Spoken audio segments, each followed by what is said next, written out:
Here's what I would tell James Harden, because I respect him so much. And I know last week I made noise because I was talking about throw again. I wasn't literally talking about the guy playing bad on purpose. What I'm saying is you've been playing so anemic, it's so uncharacteristic. I'm like, damn, you can think anything. That's all I was trying to say.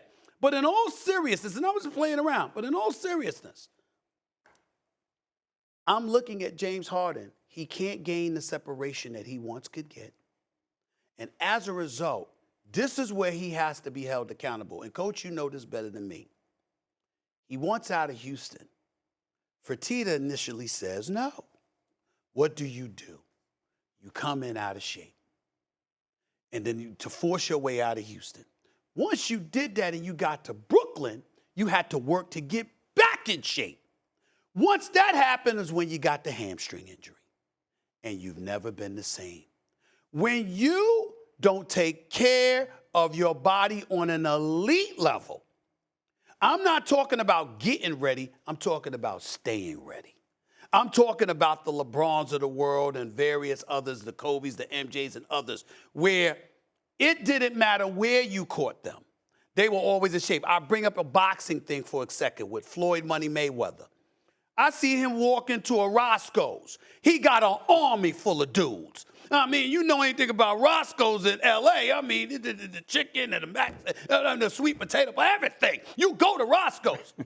Everybody around him, they order enough food to close down the place. Floyd Mayweather was drinking water.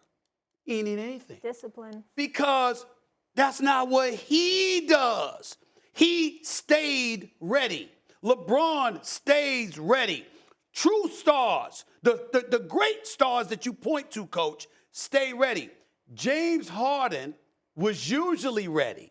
What happened is he threw himself for a loop to get out of Houston. And the way he compromised himself conditionally, in my opinion, came back to haunt him, and now he's never gotten that back. To that you say what? Well, my job is to talk basketball. Okay. I'm talking basketball. Yeah. But I'm going to leave the conditioning piece out of it. Okay. But here's what I believe is happening. Okay, no problem. Right? He takes the time and he has the ability to work himself into shape, and he knows what that takes. I agree. So for me, what I bring up is a couple of historical references for you. Okay. Right? When you're looking at teams being built, okay, and I'll go back, I was a radio analyst for the Timberwolves back in 2001. Right. When they brought Sam Cassell, Latrell Sprewell, and Kevin Garnett together. Right. Two of those three guys struggled early on, and the team was 10-11, and everybody was up in arms. Okay. You go to Miami when they brought together LeBron James, Dwayne Wade, and Chris Bosh. They were struggling early, and guys were trying to figure out where they fit. To me, that's what's happening with James. He left Houston, where a team was built solely for him and his skill set. He goes to Brooklyn, and now he's got to figure out how to play with Kevin Durant and with Kyrie Irving and where he sees his purpose and how he can be the best that he can be. They had so many injuries where they were always in and out and they were never able to find any continuity. He gets traded again to play with another superstar in Joel Embiid, whose team it is, right? The Philadelphia 76ers are Joel Embiid's team. No question. So now he's trying to figure out, how do I fit and make this guy better and still live up to all the things that I know I'm capable of. But, Coach, you so know. that's where the struggle comes in. Yeah, but, Coach, you got an eye for this stuff, man. That's why you a head coach in the NBA. You know what you're doing, and you know what I'm saying when I say he can't get the separation he once could. He can't blow by people the way he once could. Stuff is more contested than it was in the past. He can't even draw fouls the way that he used to. I'm not saying he can't draw fouls, but not the way that he used to. It's not the same.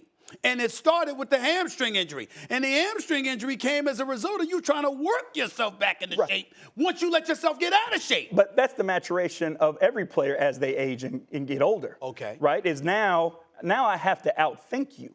But you still have to find that spot where you recognize that this is what I'm capable of. And now I got to figure out how I can beat you.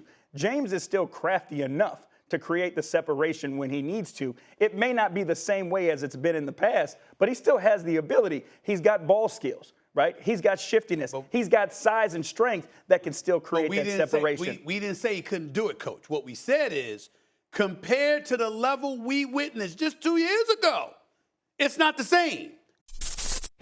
Thanks for watching ESPN on YouTube. For live streaming sports and premium content, subscribe to ESPN Plus.